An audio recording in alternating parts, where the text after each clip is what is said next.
ತೆಗೆದುಕೊಂಡು ವಾಲ್ಮೀಕಿ ಹಗರಣ ಕೇಸಲ್ಲಿ ಈಗ ದದ್ದಲ್ಗೆ ಎಸ್ಐಟಿ ಡ್ರಿಲ್ ನಡೆಸ್ತಾ ಇದೆ. ಎಸ್ಐಟಿ ವಿಚಾರಣೆ ವೇಳೆ ಶಾಸಕ ದದ್ದಲ್ ಗಾಬರಿಯಾಗಿದ್ದಾರೆ.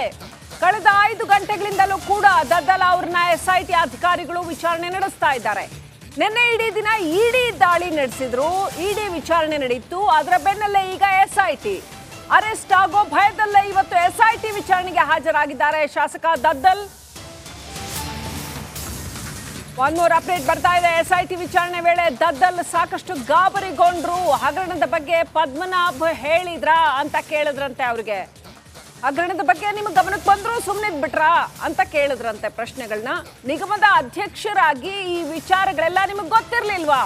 ಇಷ್ಟೊಂದು ಕೋಟ್ಯಾಂತರ ರೂಪಾಯಿ ಹಣದ ವರ್ಗಾವಣೆ ಆಗ್ತಾ ಇದೆಯಲ್ಲ, ಈ ವಿಚಾರದಲ್ಲಿ ನಿಮ್ಮದೂ ಪಾಲಿದ್ಯಾ ಅಂತ ಪ್ರಶ್ನೆ ಮಾಡಿದ್ದಾರಂತೆ.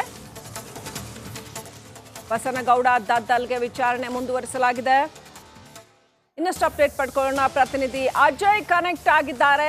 ಎಸ್ ಅಜಯ್, ಈಗ ದದ್ದಲ್ ಅವರನ್ನ ವಿಚಾರಣೆ ನಡೆಸಲಾಗ್ತಾ ಇದೆ, ಎಸ್ಐಟಿ ವಿಚಾರಣೆ ನಡೆಸ್ತಾ ಇದೆ ಇವತ್ತು. ದದ್ದಲ್ ಕೂಡ ಅರೆಸ್ಟ್ ಆಗೋ ಸಾಧ್ಯತೆಗಳು ಎಷ್ಟರ ಮಟ್ಟಿಗೆ ಇದೆ? ಆಮೇಲೆ ನಿಗಮದ ಅಧ್ಯಕ್ಷ ಆಗಿರೋದ್ರಿಂದ ಎಷ್ಟರ ಮಟ್ಟಿಗೆ ಇವರನ್ನೇ ರೆಸ್ಪಾನ್ಸಿಬಲ್ ಆಗಿ ಇವರೇ ಜವಾಬ್ದಾರಿ ಅಂತ ಇವರನ್ನೇ ವಶಕ್ಕೆ ಪಡೆಯುವ ಅಥವಾ ಅರೆಸ್ಟ್ ಮಾಡುವ ಸಂಭಾವ್ಯತೆಗಳು ಹೆಚ್ಚಾಗಿದೆ?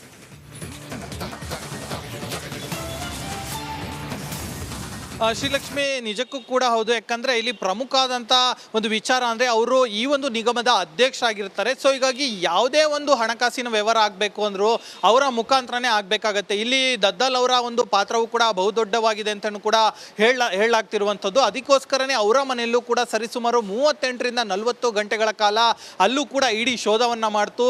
ಅಲ್ಲೇ ಕೆಲ ಅಧಿಕಾರಿಗಳು ಕೂಡ ಅವ್ರ ಮನೆಯಲ್ಲೇ ತಂಗಿದ್ದು, ಆನಂತರ ಏನು ಇರುವಂತಹ ಕೆಲವೊಂದು ದಾಖಲೆಗಳನ್ನ ಅಲ್ಲಿಂದ ತೆಗೆದುಕೊಂಡು ಬಂದಿರುವಂಥದ್ದು. ಇನ್ನು ಅವರ PAನ ಕಾಂಟ್ಯಾಕ್ಟ್ ಮಾಡೋದಕ್ಕೂ ಕೂಡ ಸಾಕಷ್ಟು ಪ್ರಯತ್ನವನ್ನು ಇಡಿ ಮಾಡಿದ್ರು, ಆದರೂ ಕೂಡ ಅವರು ಸಿಕ್ಕಿಲ್ಲ. ಅಂದರೆ ಇಲ್ಲಿ ರಾಜ್ಯ ಸರ್ಕಾರ ಎಲ್ಲೋ ಒಂದು ಕಡೆ ಇವರು ನಮ್ಮ ಶಾಸಕರು ಅಂತ ಹೇಳಿ ಎಲ್ಲೋ ಒಂದು ಕಡೆ ಅವರನ್ನು ಗೌಪ್ಯವಾಗಿಡಲು ಈ ರೀತಿಯಾಗಿ SIT ಮಾಡ್ತಾ ಅನ್ನೋ ಒಂದು ಪ್ರಶ್ನೆ ಕೂಡ ಸಾಕಷ್ಟು ಓಡಾಡ್ತಾ ಇರುವಂಥದ್ದು. ಯಾಕಂತಂದರೆ ಇಷ್ಟು ದಿನ ಅವರನ್ನು ಯಾರು ಕೂಡ ಕರೆಸ್ತಾ ಇದ್ರು, ಬಂದ ಪುಟ್ಟ ಹೋದ ಪುಟ್ಟ ಅನ್ನೋ ರೀತಿಯಲ್ಲಿ SITಗೆ ಕರೆಸಿ ಅವರನ್ನು ಕಳಿಸ್ತಾ ಇದ್ರು. ಆದರೆ ಇಡಿ ಏಕಾಏಕಿ ದಾಳಿ ಮಾಡುತ್ತೆ, ಆನಂತರ ಅವರಿಗೆ ವಿಚಾರಣೆಗೂ ಕೂಡ ಕರೆಯುತ್ತೆ.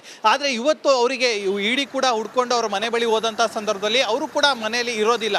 ಸೊ ಹೀಗಾಗಿ ಈಗ ಮತ್ತಷ್ಟು ಏನೋ ಕುತೂಹಲ ಮತ್ತು ಅನುಮಾನ ಸಹ ಈಗಾಗಲೇ ಮೂಡ್ತಾ ಇರುವಂಥದ್ದು. ಯಾಕಂದರೆ ಈಗ ಅವರು SIT ಮುಂದೆ ಅವರು ಹೋಗಿ ಹಾಜರಾಗಿರುವಂಥದ್ದು, ಆದರೆ ಇಡಿ ಮುಂದೆ ಇನ್ನೂ ಹಾಜರಾಗಿಲ್ಲ. ಸೊ ಹೀಗಾಗಿ ಇಡಿ ಅಧಿಕಾರಿಗಳು ಕೂಡ ಅಲ್ಲಿ ಹೋಗಿ ಏನು ಅಲ್ಲಿರುವಂಥ ಹಿರಿಯ ಅಧಿಕಾರಿಗಳ ಗಮನಕ್ಕೆ ತಂದು ಅವರನ್ನು ಕೂಡ ವಶಕ್ಕೆ ಪಡೆದು ವಿಚಾರಣೆ ಮಾಡುವಂಥ ಎಲ್ಲ ಸಾಧ್ಯತೆಗಳು ಹೆಚ್ಚಿರುತ್ತೆ. ಸೊ ಹೀಗಾಗಿ ಈಗ ಸದ್ಯಕ್ಕೆ ಅವರು SIT ಬಳಿ ಇರುವಂಥದ್ದು. ಅಲ್ಲೂ ಕೂಡ ನನಗೇನು ಗೊತ್ತಿಲ್ಲ, ಇದರಲ್ಲಿ ನಂದೇನು ಪಾತ್ರ ಇಲ್ಲ ಅನ್ನೋ ಒಂದು ವಿಚಾರಗಳು ಕೂಡ ಹೇಳ್ತಾ ಇರುವಂಥದ್ದು. ಯಾಕಂದರೆ ಇಲ್ಲಿ ದದ್ದಲ್ಲು ನಾಗೇಂದ್ರ ಅವ್ರ ಮೇಲೆ ಅಥವಾ ನಾಗೇಂದ್ರ ದದ್ದಲ್ ಅವ್ರ ಮೇಲೆ ಹಾಕುವಂಥ ಪ್ರಯತ್ನ ಮಾಡ್ತಿದ್ದಾರೆ. ಅದರ ಜೊತೆಗೆ ಇಲ್ಲಿ ಕಮಿಷನ್ ಹಣ ಏನಿದೆ ಅದು ಕೂಡ ಸಾಕಷ್ಟು ಇಲ್ಲಿ ಚರ್ಚೆ ಆಗ್ತಾ ಇರುವಂಥದ್ದು. ಯಾಕಂದರೆ ಕಮಿಷನ್ ಹಣವನ್ನು ಏನು ಪಂಪಣ್ಣ ಅವರ PA ಏನಿದ್ದಾರೆ ಅವರು ಪಡೆದಿದ್ದಾರೆ ಅಂತ ಹೇಳಿ. ಸೊ ಹೀಗಾಗಿ ಇದು ಕೂಡ ಅವರಿಗೆ ಮುಳ್ಳಾಗುವಂಥ ಎಲ್ಲ ಸಾಧ್ಯತೆಗಳು ಕೂಡ ದಟ್ಟವಾಗಿರುವಂಥದ್ದು. Srilakshmi. Right, thank you Ajay ಡೀಟೇಲ್ಸ್ಗಾಗಿ.